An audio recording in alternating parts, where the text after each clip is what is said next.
Hi welcome to spicy பாட். இன்றைக்கி கிட்ஸுக்கெல்லாம் ரொம்ப பிடிச்ச கோபி மஞ்சூரியன் சப்பாத்தி ரோல் எப்படி செய்கிறேன்னு பார்க்க போகிறோம். இதுக்கு நான் 2 கப் கோதுமை மாவு எடுத்துக்கிறேன். தேவையான அளவுக்கு உப்பு சேர்த்துக்கலாம். 1 டேபிள் ஸ்பூன் அளவுக்கு எண்ணெய் சேர்த்துக்கலாம். இது நல்லா சப்பாத்தியை சாஃப்டாக்கும்.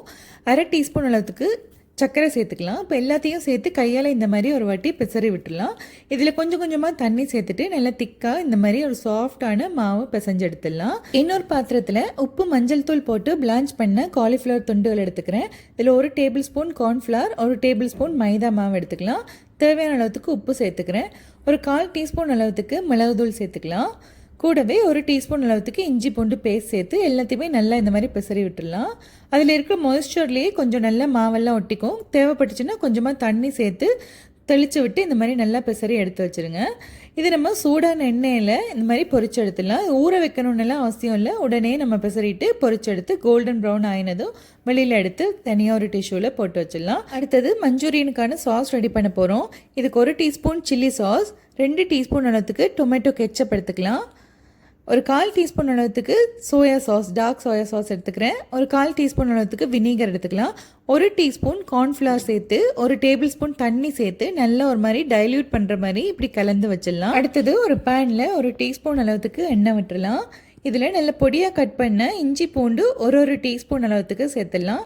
இது நல்லா கோல்டன் ப்ரௌன் ஆகிற வரைக்கும் வதக்கி விட்டுட்டு பெருசாக க்யூப்ஸாக கட் பண்ண ஒரு வெங்காயம், ஒரு பாதி குடமிளகாய் சேர்த்து அதில் தேவையான அளவுக்கு உப்பு சேர்த்து வதக்கிக்கலாம். ரொம்ப நேரம் வதக்கக்கூடாது, அந்த க்ரன்ச்சினஸ் அப்படியே இருக்கணும். ஒரு 1 மினிட் வதக்கினா போதும். பாருங்கள், இந்த மாதிரி கன்சிஸ்டன்சிலே இருந்தால் தான் நல்லாயிருக்கும்.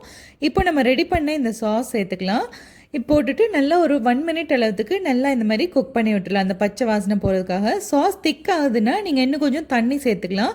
இப்போ நான் இந்த பொரிச்சு வச்ச காலிஃப்ளவர் துண்டுகளை சேர்த்து நல்லா இந்த மாதிரி ஒரு நல்ல டாஸ் பண்ண போகிறேன். கடைசியில் கொஞ்சமாக கொத்தமல்லியில் இல்லைனா உங்ககிட்ட ஸ்ப்ரிங் ஆனியன் இருந்தால் அதை கூட சேர்த்துக்கலாம், நல்லாயிருக்கும். எல்லாத்தையும் சேர்த்து நல்லா குயிக்காக ஒரு டாஸ் பண்ணிட்டோம்னா நம்மளோட கோபி மஞ்சூரியன் ரெடி ஆகிடும்.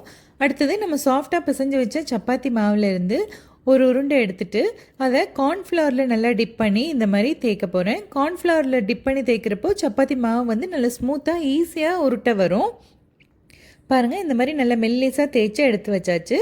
அடுத்தது நம்ம ஒரு முட்டை கலவை ரெடி பண்ண போகிறோம். அதுக்கு ஒரு முட்டையை பவுலில் உடச்சி விட்டுட்டு அதில் கொஞ்சமாக உப்பு மிளகுத்தூள் சேர்த்து நல்லா பீட் பண்ணி வச்சிடலாம். பாருங்கள், இந்த மாதிரி நல்லா மிக்ஸ் பண்ணி எடுத்து வச்சிடலாம். இப்போது சூடான தோசைக்கல்ல நம்ம திரட்டி வச்ச சப்பாத்தி மாவை எடுத்து அதில் வச்சிடலாம். ஒரு பக்கம் நெய் விட்டுட்டு நல்லா சூடாயினதும் அடுத்த சைடில் திருப்பி போட்டுடலாம். இந்த மாதிரி பபிள்ஸ் வந்ததும் திருப்பிடலாம். இப்போ இந்த வெந்த சைடில் முட்டை கலவையில் ஒரு பாதி மட்டும் விட்டுக்கிறேன்.